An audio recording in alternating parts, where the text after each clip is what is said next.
এদিকে তাকা বেটা। কি হুজুর কি ধমকটা দিল? ধমক দিব না, চুমা দিব তোমারে। তাহলে ইসলাম বলে ফাসাল্লি কাইদান, তাহলে তোমার জন্য অনুমতি আছে তুমি বইসা পড়ো। শরীর যদি বসার উপযুক্ত না হয়, যে তোমার শুয়ে থাকতে হয়, ইবাদত তোমার মাপ নাই, ফাসাল্লি ইমান, ইশারায় ইশারায় শুয়ে শুয়ে পড়ো।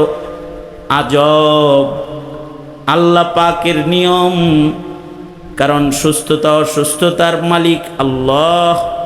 আল্লাহ যাকে সুস্থ রাখে সে সুস্থ থাকে, আল্লাহ যাকে সবল বানায় সে সবল রয়, আল্লাহ যাকে দুর্বল বানায় দেয় সে দুর্বল হয়, আল্লাহ যারে অসুস্থ বানায় দেয় সে অসুস্থ হয়ে বিছানায় শুয়ে রয়।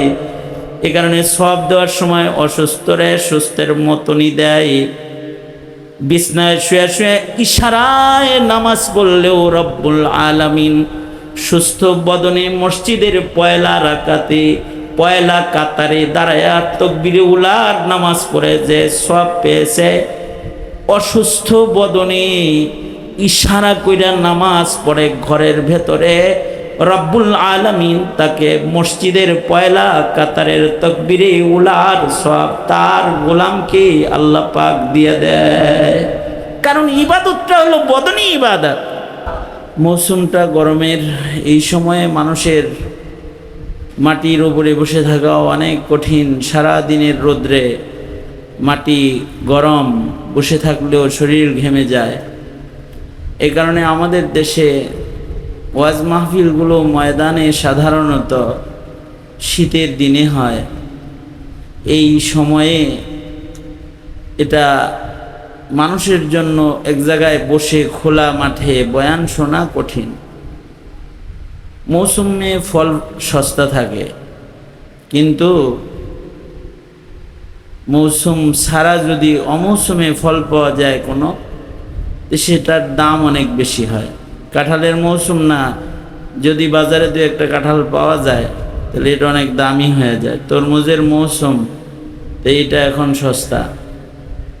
আমের মৌসুম না, তো মৌসুমবিহীন যদি আম কিনতে যায় তাহলে বেশি দরে কিনতে হয়। সুতরাং এই ওয়াজের মৌসুম এটা না। এর ভেতরেও যদি কেউ কষ্ট ক্লেশ করে মাহফিলে বৈশা যায়, তখন এটার দাম আল্লাহর কাছে অনেক হয়ে যায়। আমাদের আকাবির বুজুর্গরা উপমা দিয়ে বুঝাইছেন, জমিনে যে সকল জিকিরের মাহফিলগুলো হয়, ওয়াজের মাহফিলগুলো হয়, সেগুলো এমন নূরানি মজলিস। জমিন থেকে আকাশের দিকে তাকাইলে চাঁদটাকে যেমন দেখা যায়, আসমান থেকে জমিনের দিকে তাকাইলে এই নূরানি মাহফিলগুলাকে ওই রকম দেখা যায়। কারণ ঘাসিয়াতহুমুর রাহমা, রহমত বর্ষিত হয়। যারা বসে তাদের জিন্দেগির গুনাহ আল্লাহ তাআলা মাফ করে দেয়। আল্লাহ পাক এই মজমাটাকে কবুল করুন, আমিন বলেন।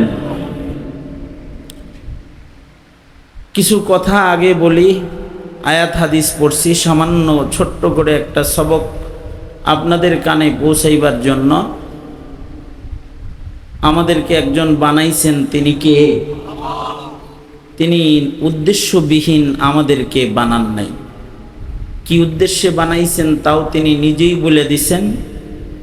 আমাদেরকে তিনি বানাইছেন আমরা যেন তার ইবাদত করি, ইবাদত করার জন্য। মাকসাদ হলো লিয়াবুদুন, ইবাদত বন্দিগি আমরা করব, এই মাকসাদে আমাদেরকে আল্লাহ তাআলা বানাইছেন। ইবাদতের ভেতরে কি আছে? আব্দুল্লাহ ইবনে আব্বাস রাদিয়াল্লাহু আনহুমা বলেন, লিয়াবুদুন আই লিয়াশিকুন, ইবাদতের ভেতরে খোদার প্রেম আছে, ভালোবাসা আছে। বান্দা ইবাদত যে বেশি করে সে আল্লাহকে ভালো বেশি বাসে। আল্লাহর ভালোবাসা প্রকাশের মাধ্যম হলো ইবাদত। যার জীবনে ইবাদত বেশি, তার ভেতরে আল্লাহ পাকের মোহাব্বত বেশি। সৃষ্টির উদ্দেশ্য কি? সকল সৃষ্টিকেই আল্লাহ বানাইছেন। হাদিসে কুদসি আল্লাহ পাক বলেন, আমি আল্লাহ পাক ইচ্ছে করলেন আন উহাব্বাবা যে আল্লাহ পাককে কেউ ভালোবাসবে, আল্লাহ পাক এই ভালোবাসাটা পাবেন কেমনে? আল্লাহ ভালোবাসা পাওয়ার জন্য মাখলুকাত বানাইছেন। ফা খালাকাতুল খালকা, মোহাব্বত লাভের জন্য আল্লাহ পাক মাখলুক বানাইছেন, যে মাখলুকরা সবাই মিলা আল্লাহরে ভালোবাসবে। এ কারণে সকল মাখলুকাত আল্লাহকে ভালোবাসে। সকল মাখলুকাত তাদের ভালোবাসা প্রকাশ করে কি দিয়া? আল্লাহ বলেন ওরা সবাই জিকির করে। ইউসাব্বিহু লিল্লাহি মা ফিস সামাওয়াতি ওয়া মা ফিল আরদ, আসমান জমিন এর ভেতরে যা আছে সবাই আল্লাহ পাকের জিকির করে। আল্লাহ পাকের স্মরণ ও জিকিরের মাধ্যমে তারা আল্লাহর মোহাব্বত প্রকাশ করে। কিন্তু আল্লাহ আরো বেশি ভালোবাসা চান। ফেরেশতারাও ইবাদত করে, এই ইবাদত না, আরো প্রেমের ইবাদত চান। এই কারণে আল্লাহ পাক ভালোবাসায় গদগদ মোহাব্বতওয়ালা ইবাদত করার জন্য আল্লাহ পাক জিন ও ইনসানকে বানাইছেন, যে তারা উজাড় করে আল্লাহকে ভালোবাসবে। दर्द दिल के वास्ते पैदा किया इंसान को, दर्द दिल के वास्ते पैदा किया इंसान को, वरना तौअत के लिए कुछ कम न था कर्रुबिया, वरना तौअत के लिए कुछ कम न था कर्रुबिया। মোহাব্বতের গোলামি করার লেগেই আল্লাহ পাক মানুষ বানাইছেন। কষ্ট, এই কষ্ট বরদাস্ত করেও বসে থাকে। কষ্ট, এরপরেও শীতের দিনে কষ্ট বরদাস্ত করে ঠান্ডা পানি দিয়ে ওযু করে। কষ্ট, ঘেমে যায়, এরপরেও ঘাম গরম বরদাস্ত করে সময় মতো মসজিদের পয়লা কাতারে নামাজে আল্লাহর প্রেমে দাঁড়ায় থাকে, সেজদায় লুটায়া পড়ে। এই প্রেমের ইবাদত, এটার জন্য আল্লাহ পাক মানুষ বানাইছেন। উদ্দেশ্যই হইল যে ইবাদতের মাধ্যমে মানুষ আল্লাহর সাথে প্রেম করবে। এই মাকসাদে আল্লাহ পাক বানাইছেন। ওয়ামা খালাকাতুল জিন্না ওয়াল ইনসা ইল্লা লিয়াবুদুন। এ কারণে মানুষকে রকমারি ইবাদত আল্লাহ পাক দান করেছেন। বুনিয়াল ইসলাম আলা খামস, ইসলামের পঞ্চ স্তম্ভ, এর ভেতরে একটা হলো ঈমান, এরপরে চারটা হলো ইবাদত, ফরজ ইবাদত। মৌলিকভাবে যত ইবাদত মানুষ করে, সব ইবাদতগুলা দুই প্রকার। মৌলিকভাবে একটা ইবাদত হলো ইবাদতে বদনী, আর একটা ইবাদত হলো ইবাদতে মালি। মানুষ বদন দিয়া মুজাহাদা কইরা, শারীরিক শক্তি খরচ কইরা আল্লাহর ভালোবাসা প্রকাশ করে, ইবাদতে বদনী। ইবাদতে বদনীর ভেতরে মৌলিক বড় দুটি ফরজ ইবাদত হইল, একটা হইল নামাজ। মানুষ দেহ খরচ করে দৈহিক ইবাদত নামাজ পড়বে। বালেগ বালেগা নারী পুরুষ সবাই নামাজ পড়বে, ধনী হোক গরিব হোক। বদনী ইবাদত, শারীরিক ইবাদত। আজব আল্লাহ পাকের বিধান। ইবাদতটা যেহেতু বদনী, এ কারণে কাইফিয়াতে ইবাদত এটা বদনের অবস্থার উপরেই নির্ভরশীল। কারোর শরীর যদি শক্তি ভালো হয় তাহলে সে দাঁড়ায় পড়ব, মসজিদে যায় পয়লা কাতারে তাকবীরে উলার লগে পড়ব, জামাতের সাথে পড়বে। কিন্তু যদি অসুস্থ হয় তাহলে তারে কয় তুমি ঘরেও পড়ো। অসুস্থ তাহলে ঘরে পড়ো, যাইতে পারতেছো না মসজিদে, ওজোর আছে তাহলে ঘরে পড়তে পারবা। কিন্তু ওজোর নাই, খামোখা অলসতা করে ঘরে পড়বা, সমস্যা। আল্লাহ তাআলার কাছে এটা অপছন্দ। দাঁড়িয়ে পড়বা, রুকু সেজদা দিয়া পড়বা। শক্তি আছে? রুকু সেজদা কওমা জলসা দাঁড়িয়ে সুন্দর করে নামাজ পড়ো। ইবাদতটা যেহেতু বদনী, শারীরিক, যদি কারোর শরীর কমজোর হয় যে দাঁড়াইতে সে অক্ষম, তাহলে ইসলাম বলে ফাসাল্লি কাঈদান, তাহলে তোমার জন্য অনুমতি আছে তুমি বইসা পড়ো। শরীর যদি বসার উপযুক্ত না হয় যে তোমার শুয়ে থাকতে হয়, ইবাদত তোমার মাপ নাই, ফাসাল্লি ইমান, ইশারায় ইশারায় শুয়ে শুয়ে পড়ো। আজব আল্লাহ পাকের নিয়ম, কারণ সুস্থতা অসুস্থতার মালিক আল্লাহ। আল্লাহ যাকে সুস্থ রাখে সে সুস্থ থাকে, আল্লাহ যাকে সবল বানায় সে সবল রয়, আল্লাহ যাকে দুর্বল বানায় দেয় সে দুর্বল হয়, আল্লাহ যারে অসুস্থ বানায় দেয় সে অসুস্থ হয়ে বিছানায় শুয়ে রয়। এ কারণে সব দেওয়ার সময় অসুস্থরে সুস্থের মতনই দেয়। বিছানায় শুয়ে শুয়ে ইশারায় নামাজ পড়লেও রব্বুল আলামিন সুস্থ বদনে মসজিদের পয়লা রাকাতে পয়লা কাতারে দাঁড়ায়া তাকবীরে উলার নামাজ পড়ে যে সওয়াব পেয়েছে, অসুস্থ বদনে ইশারা কইরা নামাজ পড়ে ঘরের ভেতরে, রব্বুল আলামিন তাকে মসজিদের পয়লা কাতারের তাকবীরে উলার সওয়াব তার গোলামকে আল্লাহ পাক দিয়ে দেয়। কারণ ইবাদতটা হলো বদনী ইবাদত। বদন দুর্বল তো তুমি ঘরে পড়েও সবলের সওয়াব পেয়ে যাইবা, কিন্তু মাপ নাই, পড়তেই হইব। ইবাদতে বদনী, রোজা ইবাদতে বদনী, বদন দিয়া রাখতে হয়। তবে নামাজ আর রোজার ভেতরে আলাদা আরেকটা রুহানি জিনিস আছে, সেটা হলো নামাজ হলো জালালি ইবাদত আর রোজা হলো জামালি ইবাদত। নামাজ জালালি ইবাদত। এই এদিকে তাকা বেটা, কি হুজুর কি ধমকটা দিল? ধমক দিব না, চুমা দিব তোমারে মিয়া। এদিকে তাকাও, কথা বলতে কষ্ট না?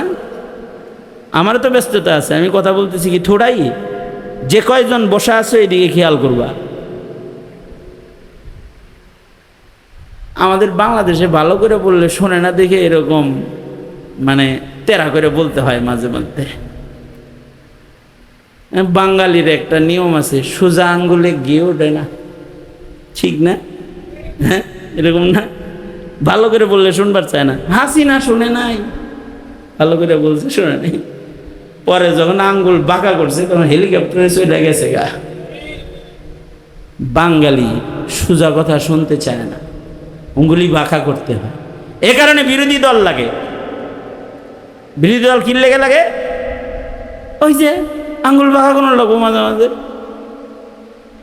তখন সরকার যদি উল্টাপাল্টা হয়ে যায় তো বিরোধী দল বাঁকা একটা দরকার হয়, যে আঙ্গুল বাঁকা করে বয়ে থাকবে, যে মুসলমানের মাটিতে যাতা করতে আসলে প্রতিরোধ গড়ে তোলা হবে, বলতে হয়। সোজা কথা শুনবার চায় না কেউ। বারহাল আমি ওই কথা বলতে বসি নাই, আমি কিন্তু কিছু নসিহত করতেই বসছি রাদা করে, তাই নসিহতই করতেছিলাম। যারা বসছেন মোতাওয়াজ্জিহান ইলা জিহাতিল হুজুর, আপাতত এই দিকে খেয়াল করেন। আমি যেটা বললাম, বদনী ইবাদত মৌলিকভাবে ফরজ দুইটা, নামাজ রোজা। তবে নামাজের ভেতরে জালাল আর রোজার ভেতরে হলো জামাল। আল্লাহ পাকের জালাল, নামাজের বেলায় আল্লাহ পাক জালাল প্রদর্শন করেন, আর রোজার ভেতরে জামালি হালাত আছে। এ কারণে নামাজের গুরুত্ব যারা না দেয় তাদের উপরে আল্লাহ পাক রেগে যান। কেউ যদি জামাতে নামাজে না আসে, তাহলে রসুল বলেন কি, নামাজের সব সুজা করতেছেন আল্লাহর রসুল। সাহাবীদেরকে আল্লাহর নবী বলে, আমার মনে চায় যে আমার জায়গায় কাউকে ইমাম বানায়া তোমাদেরকে নামাজের জন্য দিয়া যায়া যারা যারা মসজিদে আসে নাই, ঘর থেকে বেরোয় আল্লাহর ঘরে যারা আসে নাই, আমার মনে চায় যে তাদের ঘর বাড়ি আমি আগুন দিয়া জ্বালায়া দিই। রাসূল বলে মসজিদে দাঁড়ায়া দাঁড়ায়া। আসলে কি এটা রাসূলের মনে চায়? আসলে তা নবীজির যা মনে চায় মনে করতে হবে এটা আল্লাহর মনে চায়। নবীজি যা বলে সব, আল্লাহ যা বলে রাসূল তাই বলে, নবীজি তাই বলে। আল্লাহর যা ইচ্ছা নবীজির তাই ইচ্ছা হয়। अपनी मर्जी से कभी कुछ नहीं कहते आका, जो खुदा कहता है सरकार वही कहते हैं। আল্লাহর রাসূল নিজের থেকে কিছুই বলেন না। এই কথাটাও নবীর কথা না, এই কথাটাও আসলে আল্লাহর কথা। অর্থাৎ যারা আল্লাহর ঘরে আল্লাহর কদমে সেজদা দিতে না আসে, রাসূলের মনে চায় তাদের ঘর বাড়ি জ্বালায়া দিতে। আসলে এটা নবীর চাওয়া না, এটা আসমানের মালিক আল্লাহর চাওয়া। এরপরে জালালি ইবাদত।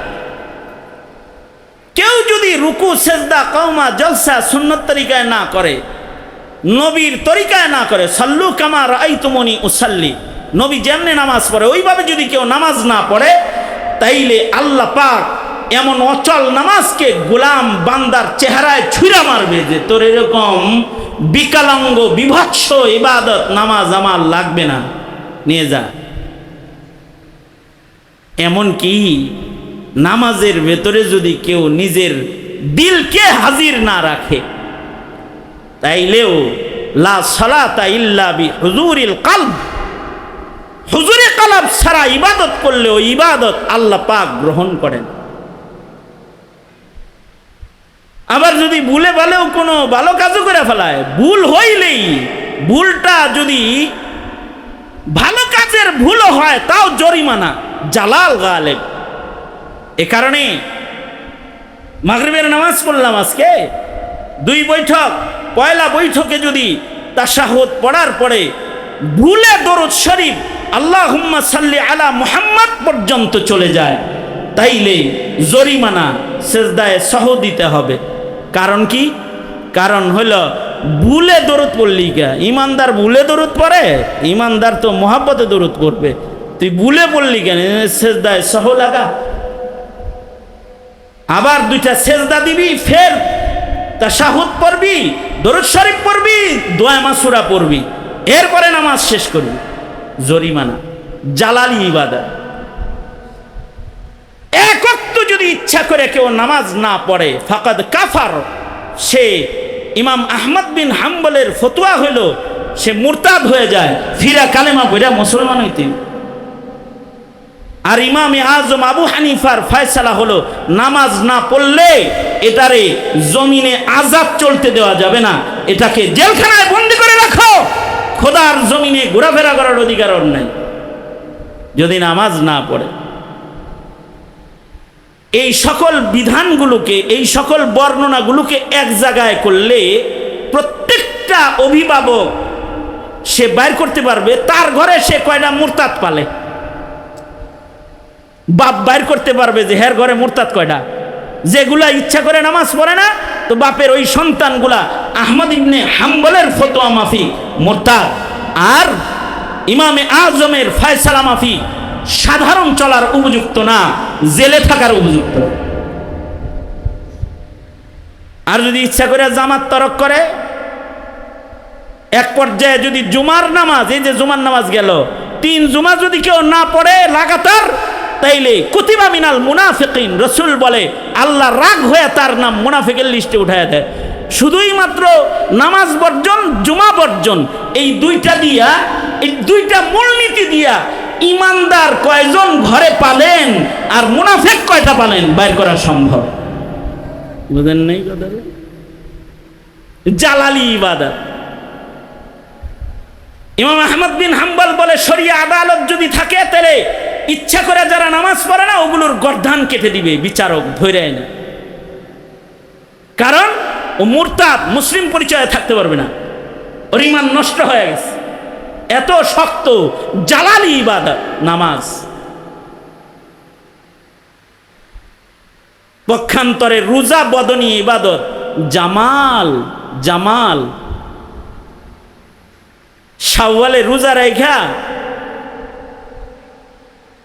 1.5 ঘন্টা 1.25 ঘন্টা দিন বড়, তো রোজার চাইতে দিন 1.5 ঘন্টা 2 ঘন্টা বড়। এখন শাওয়ালের শেষ দিকে রোজা রেখা পানি খায়, আমাকে বলে আব্বু পানি তো খেয়ে ফেলাই দিছি। মেয়ে, ইচ্ছা করে খাইছো না ভুলে খাইছো?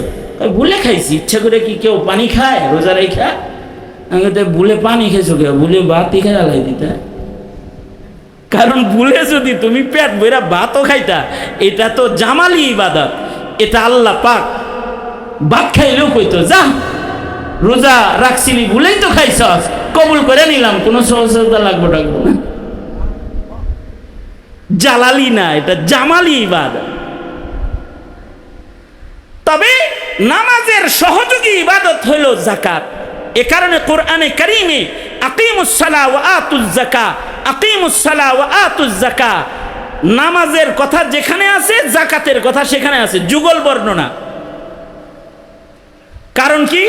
যাকাত দিলে পরে দিল থেকে দুনিয়ার মোহাব্বত বাইর হয়, আর দুনিয়ার মোহাব্বত যত বাইর হবে নামাজ তত বেশি মজা লাগবে। এ কারণে সাদাকা যারা বেশি করে তাদের নামাজে লজ্জত বেশি হয়। আর রোজা হলো হজ্জে বাইতুল্লাহর সহযোগী ইবাদত। রোজা থাকলে মুজাহাদা হয়, সংযম হয়, মুশাক্কাত উঠাইতে হয়, গরমের ভিতরে রোজা রাখা কষ্ট করতে হয়। এই সংযম হজের 10 দিনের মহা সংযম, সুগন্ধি বর্জন, সাবান বর্জন, তেল বর্জন, দুনিয়া একেবারে সবাইরে ছাইরা দিয়া আল্লাহর পাগল হয়ে কাফন পইরা যাওয়ার মতো মুশাক্কাত উঠানোর মতো যোগ্যতা আনয়নে সিয়াম সাধনার সংযমী সাধনাটা এটা সহায়ক। এ কারণে সিয়াম সাধনা হজের সহায়ক, যাকাত সাদাকা খায়রাত নামাজের সহায়ক। তবে একটার ভেতরে জালাল আছে আর একটার ভেতরে জামাল আছে।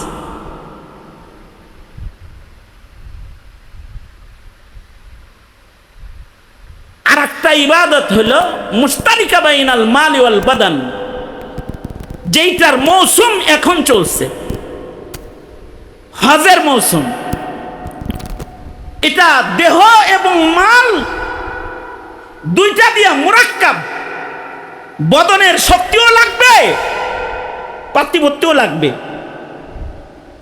ওয়ালিল্লাহি আলান নাসি হিজ্জুল বাইত, কার জন্য হজ? মান ইসতাতা ইলাইহি সাবিলা, যার মক্কায় যাওয়ার মতো টাকা পয়সার মালিকানা আছে। শুধু দেহ থাকলে হজ ফরজ নয়। মুশতারিকা বাইনাল মালি ওয়াল বাদান, দেহও লাগবে টাকাও লাগবে, দুইটা যার থাকবে তার হজ্জে বাইতুল্লাহতে যাইতে হবে।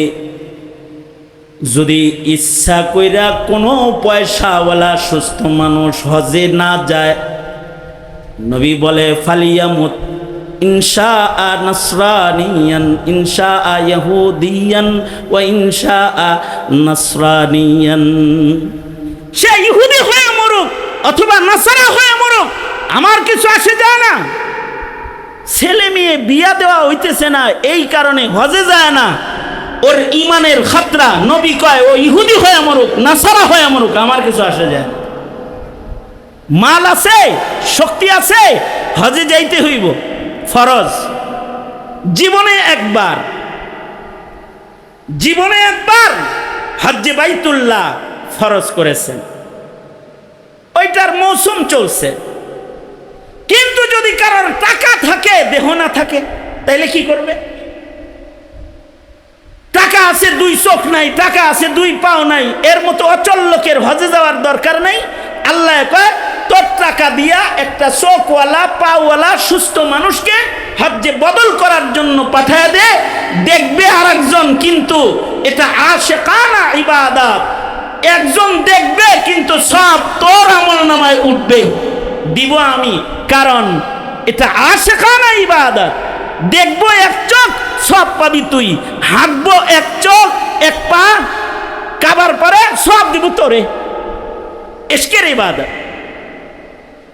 এইখানেই একটা বিষয় বুঝার আছে, সেটা হলো দেহ নাই টাকা আছে, আর একজন রে পাঠা দিয়াও যেমন ইশকের ইবাদত হওয়ার কারণে সব পাওয়া যায় ঘরে বয়া বয়া। হজের মৌসুম আসলে ধনীরা হজে যায়, আর গরিবরা কয় আরে আমরা হলো জাকাত খামু, খালি জাকাত আমাদের ইবাদত না, সাদাকা আমাদের ইবাদত না। আর হজ এটা নিয়ে মাথা ব্যথা আমগর মতো রিক্সাওয়ালার না, এটা ধনীর কাম, ওইটা নিয়ে মাথা ব্যথা নাই না। এই এক আশিকানা ইবাদত। মাথা ব্যথা গরিবেরও থাকা লাগবে। হুব্বে বাইতুল্লাহ মিনাল ঈমান। তুমি গরিব তাতে কি, তোমার দেহ তো আছে যাওয়ার, তুমি আল্লাহর কাছে বলতে থাকবা আল্লাহ একটা তো আছে, দেহ তো আছে, আর একটা আপনি দিলেই তো যাইতে পারি। যদি খালি এই প্রেমের দোয়া কারোর নসিব হয়, হজে না যায়ও দেখবে আমল নামায় হজ জমা হয়ে রয়েছে তার, কারণ আশিকানা ইবাদত। সেইটার মৌসুম এখন চলছে। প্রত্যেকটা মাসের সাথে কোনো না কোনো ইবাদতের আলাদা খাস সম্পর্ক আছে, সেইটার সাথে দিল লাগায় রাখা। ইবাদতে কারোর দিল লাগিয়ে থাকলেও ময়দানে মাহশারে তাকে আল্লাহ পাক মর্যাদা দিবেন। কেমন? মসজিদের সাথে দিল ঝুলা রইছে, এ কারণে তাকে আরশের ছায়া দিবেন। কালবুহু মুআল্লাকুন বিল মসজিদ। মসজিদের লগে কলব ঝুলা থাকে, নামাজের ওয়াক্তের অপেক্ষা করে, এ কারণে আরশের ছায়া দিবেন। তাহলে কাবার সাথে যদি কারোর দিল লাগা থাকে, তো কবরে আল্লাহ পাক তাকে কবর থেকে কাবা বরাবর প্রশস্ত রাস্তা করে দিবেন। তার চেহারা কাবার দিকে থাকবে, তার কবরের আযাব বন্ধ হয়ে যাবে, ময়দানে মাহশারে সে আশিকে কাবা হয়ে দাঁড়ায় যাবে। ইশক ইশক কামটাই হলো ইবাদতের পেছে পুছে ইশকের বাজারে ঘোরাফেরা করা। যেমন হুজাইফির উসিলায় এখানে এখন একটা ইশকের বাজার, কোরআনের ইশক, কোরআনের মুহাব্বত ঈমান,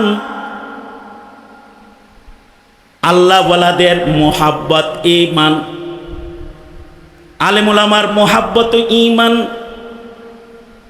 আলেমরা বসে আছি ইশকের বাজার। কারোর দিলের ভেতরে যদি এই ইশক আইসা যায়, নবী পাই নাই, নায়েবে নবী পাইছি, বসে গেলাম। যদি এই ইশক মুহাব্বত কারোর ভেতরে আইসা যায়, তাহলে আলেম প্রেম, নবী প্রেম। আলেমের সাথে প্রেম করা, নায়েবে নবীর লগে প্রেম করা। রাসূল বলেন, কেউ আলেম দেখলা সে আমায় দেখলা, আলেমের সাথে মুসাফা করলা, আমার সাথে মুসাফা করলা। আলেমের মজলিসে বসলা, আমার মজলিসে বসলা। ফজলুল আলিমি আলাল আবিদি কাফজলি আলা আদনাকুম। আলেম তো অটোমেটিক কোনো জঙ্গলে গজায় না, আলেম বানাইবারও একটা জায়গা আছে। ধন্যবাদ ওই মানুষটাকে যে একজন চৌকস যোগ্য এবং মুফাসসিরে কোরআন, একটা নবীন আলেমী দ্বীনকে এখানে কাজ করার জন্য তাকে পূর্ণ অথরিটি দিয়া এই জায়গাটার মুতাওয়াল্লি তাকে বানায়া তাকে এখানে বসায়া দিয়েছে। হ্যাঁ, আশা করা যায় এখানে যদি যোগ্য মেহনত মৌলানা করে, তো একদিন এইখান থেকে নায়েবে নবীদের দল বাইর হয়ে যাবে, দল বাইর হইতে থাকবে। নবী তো আর আসবে না, নায়েবে নবী। এই উম্মতের একটা শান হলো এই উম্মতকে আল্লাহ পাক নায়েবে নবী দান করেছেন। কারণ নবী আর আসবে না, বিধায় নায়েবে নবী দরকার আছে কিয়ামত পর্যন্ত। নায়েবে নবী যেখান থেকে হবে ওইটা হলো মাদ্রাসা। নায়েবে নবীর জন্ম মাদ্রাসার পেট থেকে হয়, নায়েবে নবী প্রস্তুত মাদ্রাসার ভেতরে। এইটা জীবিত মানুষের জন্য যতটা আনন্দের, তার চেয়ে কোটি কোটি গুণ বেশি আনন্দের হলো এই গুরুস্থানে যারা ঘুমায় রয়েছে তাদের। এই মরা মানুষগুলা যারা দল ধরে এই এলাকার কেন্দ্রীয় গুরুস্থানে ঘুমিয়ে আছে, ওরা অপেক্ষায় থাকে কখন এই ছেলেরা ফজরে উঠে কোরআন পড়া শুরু করবে আর এর আওয়াজ আর আনোয়ার ওদের কবরে প্রবেশ করবে। অপেক্ষায় থাকে ওরা অপেক্ষায় থাকে কখন এই তলবে ইলিমরা আমাদের গুরুস্থানটার পাশ দিয়ে হেঁটে যাবে, ওদের পায়ের ছোঁয়ার বরকতে আমাদের কবরের আযাব আল্লাহ পাক মাফ করে দিবে। ওরা অপেক্ষায় থাকে। সুতরাং এলাকাবাসী যারা আছেন, আমি বলবো এই মাদ্রাসাটার যত্ন করতে একটা যোগ্য কারিগর এসেছে। এবার এই কারিগরের কিছু আনসার দরকার, কিছু যুগালি দরকার। আমি আশা করব যুব সমাজ, বয়োবৃদ্ধ, আবাল বৃদ্ধ বনিতা যারা এলাকার আছে তারা এইটা গঠন করার যুগালি হয়ে যান। কারণ মরে গেলে আপনিও এখানে এই বাড়িতে আইবেন, আপনার ছেলে আপনার বাড়িতে আপনারা রাখবে না, কিন্তু বললাম আপনার ঘরে আপনাকে রাখবে না। আপনার হাতের উঙ্গুঠিটা খুইলা রাইখা দিবে, ঘড়িটা খুইলা রাইখা দিবে, কাফন পরায়া এখানে পাঠাইয়া দিবে, সেদিন কাজে লাগবে। সুতরাং এই মাদ্রাসার যত্ন করতে তৈয়ার আছেন তো ইনশাআল্লাহ? আমি দূর থেকেও এই মাদ্রাসার সাথে এর শুরু থেকেই আছি। এই মাদ্রাসাটা যখন লেখালেখি হয় ওই সময় থেকে আমি হুযাইফার সাথে আছি। সে আমার স্নেহের ছোট ভাই। আলহামদুলিল্লাহ বহু নবীন আলেমরা তার সাথে আছে। এখানে উপস্থিত হয়েছেন এই যে কলরবের যোগ্য পরিচালক এবং যোগ্য মুফাসসিরে কোরআন মুফতি সাঈদ আহমদ কলরব, উনিও এখানে তাশরীফ এনেছেন। আমার অত্যন্ত মোহাব্বতের একেবারে কাছের ছোট ভাই যারা, তাদের মধ্যে অন্যতম একজন। যে সেও আমাকে রাত্রে হইলেও দিনে হইলেও যখন সুযোগ পায় তখন আমার খবর নেয়। আমিও সুযোগ পাইলেই খবর নেই যে কই আছেন ভাই। মুফতি রেজওয়ান রফিকি সাহেব কথা বলেছে, হাফিজুর রহমান সিদ্দিকী সাহেব উনিও আসতেছে। এই যে এতগুলো মানুষ এখানে আসলো অথবা আসতেছে, ঢালকানগরের হযরত আসবে, এই যে মানুষগুলার আগমন এখানে হইতেছে, এখানে এই মাদ্রাসা না হলে এখানে এরা আসতো না, আর হুযাইফি এখানে না থাকলেও এখানে এরা আসতো না। সুতরাং নিয়ামতের কদরদানি করো। যুব সমাজ যারা এলাকার আছো, মুরব্বী যারা আছেন তারাও কদরদানি করেন। যদি কদর করতে পারেন তো আপনার ঘরটা যেখানে দীর্ঘদিন আপনার বরজখের ঘর যেখানে হবে, তার পাশেই তো আপনি কিছু সাদাকায়ে জারিয়া করলেন। এখানে পারেন তো মালি সাদাকাগুলো করেন, ওই যে ইবাদতে মালি যেগুলো জারিয়া খেদমত করেন। 70 এটাকে দোতলা বানানো দরকার। কারণ এখানে যে কোরআন পড়বে ওখানে বসে দোতলাটা না হওয়া পর্যন্ত নিচতলাটার শান্তি নাই, নামাজের শান্তিও নাই। এইটা দোতলা করা কোনো কঠিন কাজ না। এই এলাকায় বহু কোটিপতিরা থাকে, বাপের কাছ থেকে যে জায়গা জমিন পাইছে তার থেকে যদি আধা কাঠা জায়গা খালি কবরের শান্তির জন্য এখানে যদি বিক্রি করে যদি এর মূল্যটা এখানে দিয়ে দেয় তো ছাদ দাঁড়ায়া যায়। সুতরাং আহলে খায়ের মালওয়ালা যারা, তাদেরকে এই মাদ্রাসার প্রতি ইবাদতে মালি করার দাওয়াত জানিয়ে, আর ইবাদতে বদনির যত্ন করার দাওয়াত জানিয়ে, আর মৌসুমুল ইবাদতে প্রত্যেকটা ইবাদতের জন্য চেতনাবোধ এবং আকর্ষণ দিয়ে লালন পালন করার দাওয়াত জানায়।